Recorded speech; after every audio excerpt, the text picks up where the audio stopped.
Hi friends, எல்லாருக்கும் வணக்கம். செல்வி Halbert cooking சேனலை சப்ஸ்கிரைப் பண்ணுங்கள் ஃப்ரெண்ட்ஸ். வாங்க இன்றைக்கி முள்ளங்கி சாம்பார் கிராமத்து ஸ்டைல் எப்படி செய்யலான்றது பார்க்கலாமா? முதல்ல ஒரு குக்கரில் துவரம்பருப்பு கழுவிட்டு மஞ்சள் தூள், பெருங்காயத்தூள், சீரகம் போட்டுட்டு நல்லா பாயில் பண்ணிவிடுங்க. ஒரு கடாயில் தேவையான அளவுக்கு எண்ணெய் ஊற்றிட்டு கொஞ்சமாக கடுகு ஆட் பண்ணுங்கள். கடுகு நல்லா பொரியட்டும். அதுக்கப்புறமா இடித்து வச்ச பூண்டு, வெங்காயம், தக்காளி, கருவேப்பிலை போட்டு நல்லா வதக்குங்க. அதுக்கப்புறம் நம்ம ஒரு பெரிய முள்ளங்கி எடுத்துருக்கேன், அதையும் ரவுண்டாக கட் பண்ணி போட்டு நல்லா வதக்குங்க. இதுக்கு மசாலான்னு பார்த்தீங்கன்னா சக்தி மசாலா தான் நான் எடுத்திருக்கேன் ஃப்ரெண்ட்ஸ். காரத்துக்கு ஏற்ற மாதிரி நீங்கள் போட்டுக்கோங்க.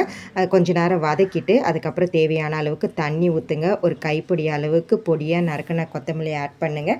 ஆட் பண்ணிவிட்டு இதுக்கேற்ற மாதிரி சால்ட்டை ஆட் பண்ணிக்கோங்க ஃப்ரெண்ட்ஸ். ஆட் பண்ணிவிட்டு அதுக்கப்புறம் நம்ம புளி தண்ணியை கொஞ்சமாக கரைச்சி வச்சுருக்கோம். ரொம்ப புளி ஊற்ற வேண்டாம் ஃப்ரெண்ட்ஸ், கொஞ்சமாக ஊற்றுங்க ஃப்ரெண்ட்ஸ். ஊற்றிட்டு ஒரு கொதி வந்த உடனே குக்கரில் போட்டுட்டு 2 விசில் வச்சு நீங்கள் இறக்குனீங்கன்னா சுவையான கிராமத்து ஸ்டைல் முள்ளங்கி சாம்பார் ரெடி.